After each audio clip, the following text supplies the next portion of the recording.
Welcome to Stories from the Midland, a collection of historic tales from Teller County and the surrounding areas. In today's episode, we're going to learn about the Florence and Cripple Creek Railroad's train wreck in its second day of passenger service.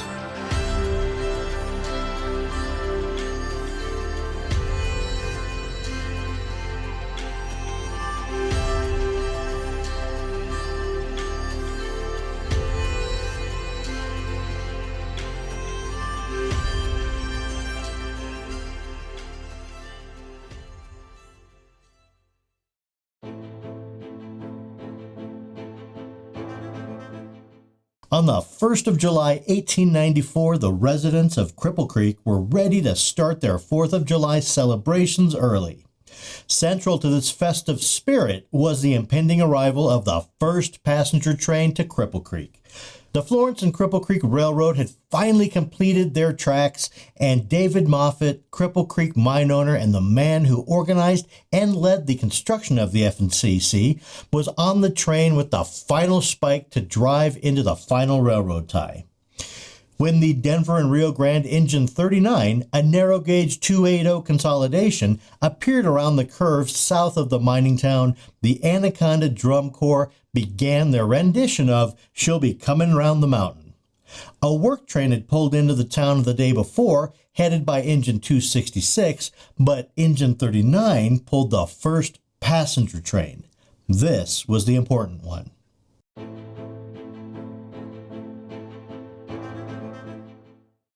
As the train pulled in and slowed to a stop, excited dignitaries, F&CC management, and others disembarked among the thrilled and celebrating Cripple Creek residents and visitors. Speeches were given, backs were heartily slapped, and David Moffett drove that final spike.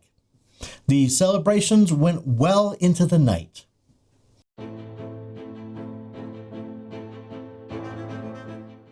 The next morning, the train turned around on the Cripple Creek Y and began loading passengers, the first actual trainload of paying passengers for the return trip to Florence. As the train left the station at 9 o'clock, its passenger cars were filled to capacity.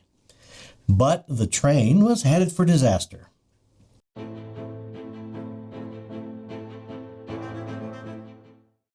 The following is the article, "A Wreck on the New Road, a Passenger Car Goes Overboard with Nothing to Account for It," from the July 3rd, 1894 edition of the Pueblo newspaper, the Colorado Daily Chieftain, which describes what happened. Cripple Creek, Colorado, July 2nd. The first passenger train out of Cripple Creek on the Florence Road left at 9 o'clock with about 60 on board, including 4 women and 1 little girl. It did not move over 3 miles an hour. On reaching the outskirts of Anaconda a few minutes before 10, as it was coming around a curve on the 50-foot trestle bridge, the front trucks of the hind car went off the track. Gradually, the car tilted up, occupying probably half a minute, and fell down the embankment 40 feet. The second and first cars pulled the baggage car sideways on the hill, and its end propped up the engine and kept it on the track.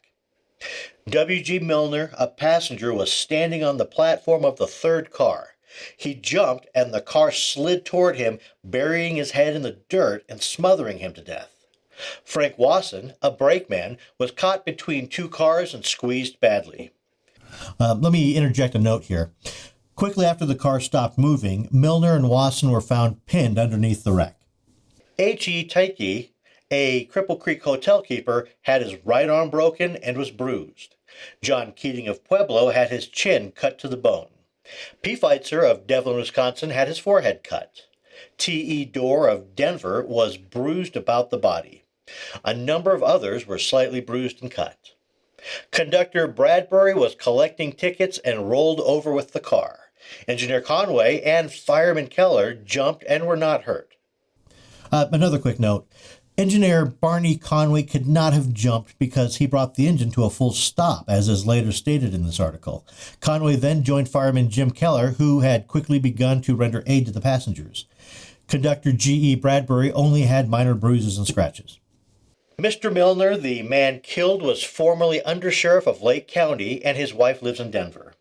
The Masonic Lodge has charge of his remains. Wasson is married, and his wife lives in Florence. Another quick note.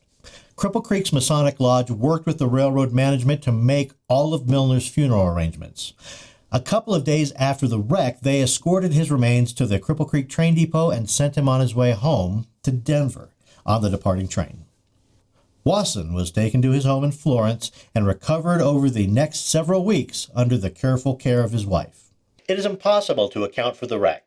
A stock train passed over the line safely 15 minutes before, and the work train has run over it at 15 miles an hour frequently.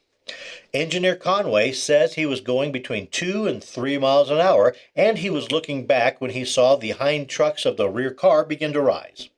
He put on the air brake and stopped within 20 feet. The car just rose in the air and fell over. The track and roadbed were not disturbed in the least, and it is difficult to find out why the wheels left the track. The injured people were brought back to Cripple Creek.